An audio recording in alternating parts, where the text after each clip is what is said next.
What's up, everybody? John Eric Poli here with My MMA News, and today's guest will be making his UFC debut on December 3rd at UFC Orlando, fighting against Marcelo Rojo. Pleased today to be joined by Francis Marshall. Francis, nice to see you, man. How you doing?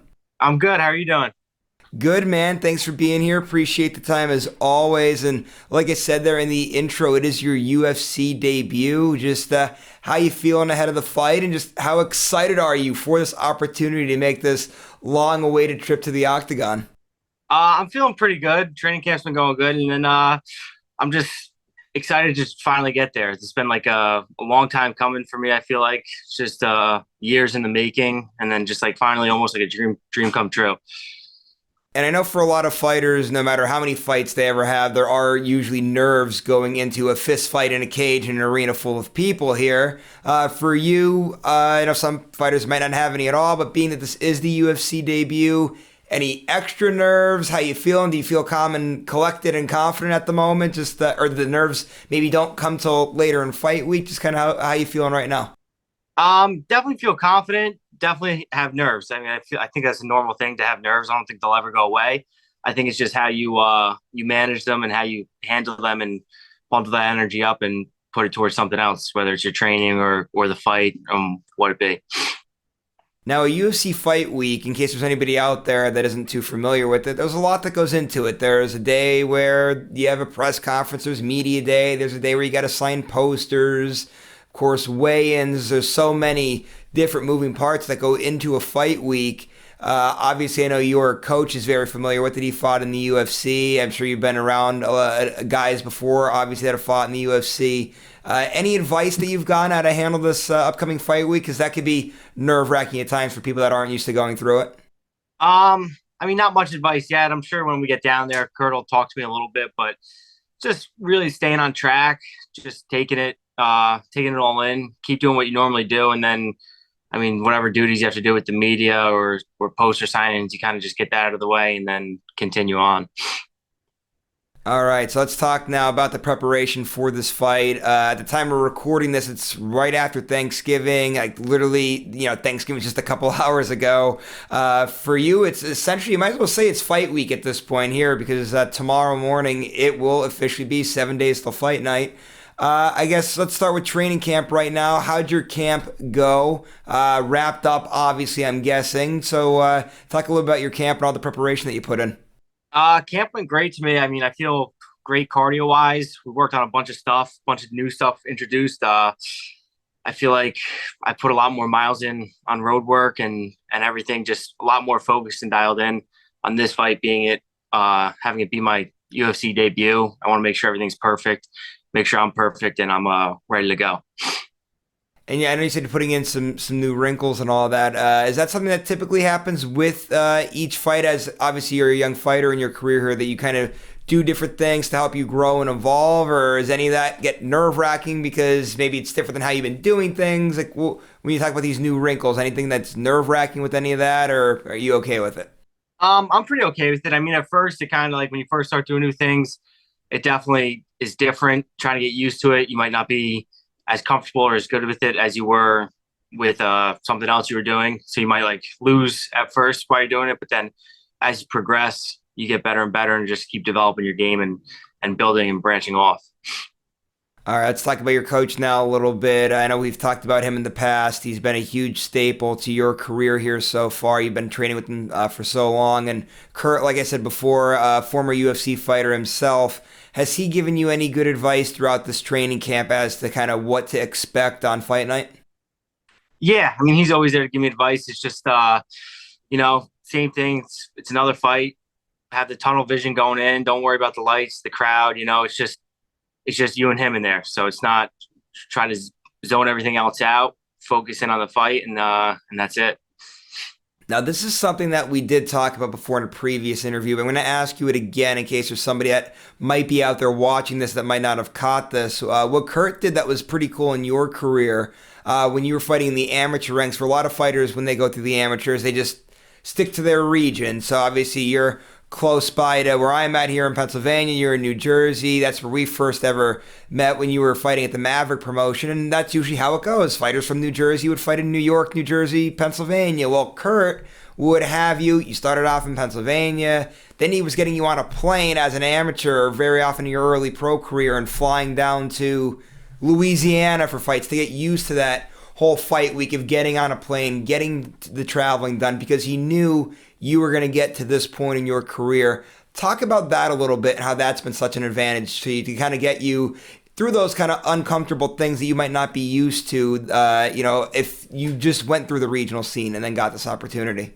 Yeah, so it definitely helps out because I've been doing it for more than 3 years now, 3.5 years. I've been traveling for fights. So just everything from the weight cut to when you get down there, where you're going to work out or setting up where you're going to cut weight to where I'm going to eat my next meal because you're not really having a kitchen. You're not cooking your own food like you would at home for, a regional fight. Like if I was fighting in AC, I could just make everything here, eat until the day I go down there to fight. And then, so down there is kind of trying to find, I don't know, like training spots, cutting weight spots, food places, just getting used to getting on the plane as you're cutting weight is obviously a whole nother ball game than just driving an hour to go to a hotel or whatever. All right, so now let's talk about your opponent a little bit. Just what have you seen out of him as you've been preparing for him now for a few weeks? He's definitely a stand-up guy. Mostly, he has some good takedown defense. I've noticed. He's got a lot of experience. So I have 6 fights to his 24, I think it is. So he's got 4 times as much fights as me. So, I mean, he might try to use that to his advantage. He has 2 UFC fights ready, which, in my opinion, is a big advantage as well because he's already gone through the whole fight week process, UFC first fight nerves, and all that stuff. So, I think he's more experienced in that part. But I'm excited for the fight. I think it's going to be a good showing. And it's funny you brought up the experience thing there. I was going to ask you about that too, because I actually interviewed him as well prior to the fight. His management reached out. And when I spoke to him, I obviously that's going to be a thing you're going to be asked about probably all week is that experience thing. So it does kind of jump out at the paper. And he said, yeah, no, he has 25, or this will be his 25th pro fight. But he's actually had even more because there was a few times in Argentina where things were unsanctioned that he had fights, and he said that's going to be his big, the big factor in this fight is that he has so much experience in it. But for you, it's interesting because you only had this is going to be your 7th professional fight if I had that correct at the top of my head there. But you've been training. You're like this new wave of a fighter where you've been doing this since you're a kid. So where he thinks obviously that he could throw things at, or that you can't throw anything at him that he's never seen. Does it go the same way for you too that you've been doing this for such a long time? Yeah, I think so. I think it comes. I mean, I've had a ton of experience in the gym per se, rather than actual sanctioned fights or whatever. Just training experience. I'm coming up on being in Kurt's gym for exactly 10 years now, actually in December. So just trained with all the pros back then and the amateurs that he had, that big fight team, to where I am now. I think I have a lot of experience for a young kid there. But I mean, he has more experience in an actual fight, like a sanctioned cut weight fight, whatever. So just the more you fight, the more comfortable you're going to get. So he might be a little more experienced, a little more comfortable than me. But at the end of the day, I think it's going to be a good fight, and I'm looking forward to it.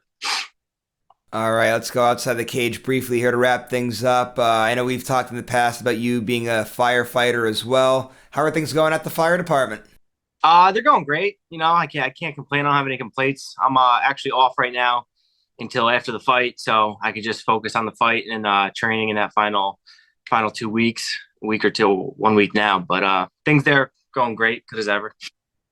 And I say firefighters always stick together too. Have they done something nicely for you for before your first fight? They do anything, whether it be a present of any kind or anything like that? I'm sure they're probably all going to get together and have a big watch party for your fight. Yeah, I think they'll probably have like a little watch party or something. But then I know a couple guys that I work with are actually come making the trip down. I think a handful of them are coming down to watch it. So that's pretty exciting and good to see. Now, how many people are exactly coming down? I know we said when we were talking before we came on air here, you said that your family is coming down. You got a couple friends coming down. A pretty big group coming down from Jersey to support you there? Yeah, I'd say a good handful, maybe about 20 or 30 I got coming down. So yeah, so it's nice to have that support behind you. And then a couple of my uncles already live in Florida, so they're just gonna come up for the fight. Oh, that's awesome. You have a big crew in your corner there. What's that mean for you too, then to have that type of support in your UFC debut? Because a lot of people, when you make a travel somewhere for a fight, you don't have that. Yeah, I mean it means a lot. I mean everyone coming down to show their support and they just want to come out and support me and show that they're there. So it means a lot to me. I appreciate it always. All right, man. Good stuff as always. Appreciate the time. Last thing before you roll out, any social media that you want to plug so people know where to follow you at? You have any management or sponsors you got to give shout outs to? Floor is yours. Take it away. Yeah, my Instagram's at Francis Marshall one, and just quick shout out to all my coaches. Obviously Dan O'Cone, Mickey Red helping me out with this camp, and then I just signed to first round management a couple weeks ago, so I'm looking forward to things in the future with them.